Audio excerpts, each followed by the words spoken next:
So how much time are you spending on your own descriptions? Well, that's not really a good measure because I'm experienced at it, right? Like I usually when I have a new book, and I got to write a description, I wait till I'm done with the book, first of all. Well, not always. Sometimes I'll write it ahead of time because I have a very strong feeling of how to pitch the book. But usually I'll wait until I write the book, and then as I'm done and I'm sort of like my brain is reeling from the doneness part of the book, um, I will take an Which hour. is still an exciting feeling, even 34 books in, right? Oh yeah, absolutely. But it's a kind of a like a letting go process, right? Because it's like now I'm done. I can't work on that anymore. I'm done. Like and stop working on it. Like brain, stop writing that story.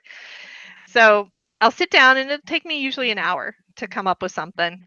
And I'll have to rework it a few times in that. And sometimes it's harder and sometimes it's easier. But excuse me, that's about how long it takes me. And sometimes I will go through and rewrite descriptions as part of an overhaul. Like I just did this recently for some books I'd written 4 years ago. I came back and I wanted to redo the covers, and I even changed the titles and changed the series. I changed all of it. I changed everything because it wasn't selling as well. It had never really sold great, but it done okay. It actually did really great when it first released, but that was 4 years ago. And now I was trying to Is get a this book. a pen name series that we Yes, can't know the title? Okay. but I can tell this story about an SKQ series. So let's do that. Okay. Almost the same story with my third daughter series. With that one, I did it's third daughter, second daughter, first daughter is the trilogy, And and Third it's Daughter is available to download as an ebook right now for free anywhere books are sold, right? yes. And when I wrote it originally, I wrote it as a steampunk romance. Okay. And so in my mind, steampunk was a very important part of that story.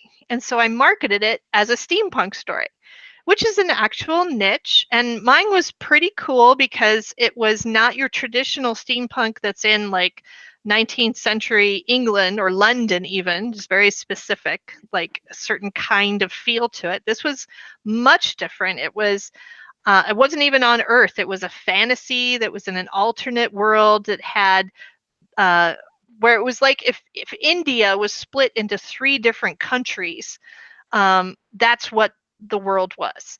And these three different countries had, complex political relationships, and there was this uh, overarching monarchy that ruled in each of them. And anyway, so then there was a romance. There's a princess, and she has a romance with the prince from another country, and there's all this intrigue and spying and all kinds of fun things. So it was cool. It was a great fun trilogy. But in my mind, it was steampunk.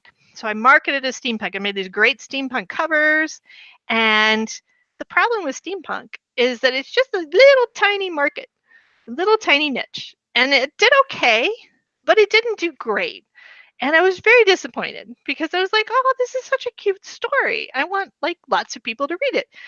And so after like 2 or 3 years of trying to figure out how to market it, like buy different advertising or do different, get together with other steampunk authors and do an anthology, like all these different things I tried, nothing was really working. I finally said, I just need to look at the market and see who would like this book. Well, it was a royal romance. And there were lots of royal romances out there. And that's a whole huge subgenre that I hadn't even really thought about. So instead of being a steampunk book that was also romance, this was really a romance that also had steampunk elements, which actually made it historical fiction. So historical romance is a whole different thing. I'm like, oh, it is. It is a historical kind of romance. And so I redid the covers, I redid the descriptions. The inside of the book is exactly the same. I changed nothing. And it sells great now. It gets book bubs. It's like people love the book. And the people who read it are so disappointed that I haven't written more historical romances. They don't get upset that they signed in for a historical romance and their steampunk elements? Not at all. Not at all. In fact, they read it as being very fresh.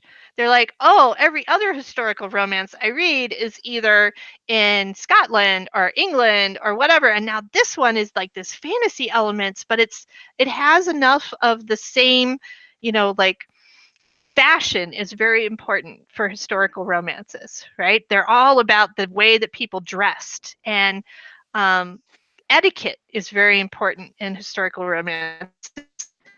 It's also true in steampunk. So there's a lot of these real big, they're crossovers of the things that readers really care about. They really resonated with both the royal romance readers and the historical romance readers because it had those elements in the book. So it doesn't matter that I thought of it as steampunk. If you said this is steampunk to these guys, they would be like, what's steampunk? I don't understand what steampunk is. But they're reading a steampunk thing and they love it. So if somebody's watching or listening to this and they're thinking, I've got this series that I maybe need to relaunch, should they, if it's got room for multiple things, should they simply make the decision based on which is the more popular category with the larger audience or larger reader pool? What should yes, is that the right way to go? yes, but with the caveat that you can't just shove something in there if it doesn't fit, right? It has to have some essential pieces that fit. And that's where you have to actually understand your audience. Again, if you want to publish something, your crossover science fiction fantasy novel, and you think that maybe fantasy is selling better right now, so you want to go publish it as a fantasy, but you make it with a science fiction-y cover, or you just don't understand that fantasy readers want, to be transported and they don't want to be lectured about how your ray gun works, then, you have to meet certain criteria, and different genres are different that way. Okay. So like romance, boy, you can put all the technology stuff that you want in there. As long as you have the romance piece, they're going to be happy with you. They'll exist on a pretty bare minimum of romance because they'll fill in with all their own conjectures about stuff. Science fiction, on the other hand, is like they want the cool whiz bang stuff. They got to have some cool whiz bang stuff in there of some plot. So if you don't have enough of that, it might be too soft of a science fiction. But fortunately, science fiction is pretty broad, and science fiction readers are really forgiving on that side. Like they're like, I'll go with you on whatever this weird thing is that you're spinning out. If you tell me a good enough story, I'm good for that. So I can write a future noir, or I can write young adult science fiction, and those are two very different things, but I'll get the same people to read those because there's more flexibility of the mind. But like on the romance side, boy, they like their niche. They like, you got to have wolf shifters who are part of a clan who, like down the line, it's got to be very, very specific. And that's all they wanted to read. So if you intimated that it was that and it wasn't, then there's going to be problems. So you have to know your readers. And the way you know your readers is by reading and seeing what the feedback is to your books and just spending some time in the book world and understanding what people like and don't like.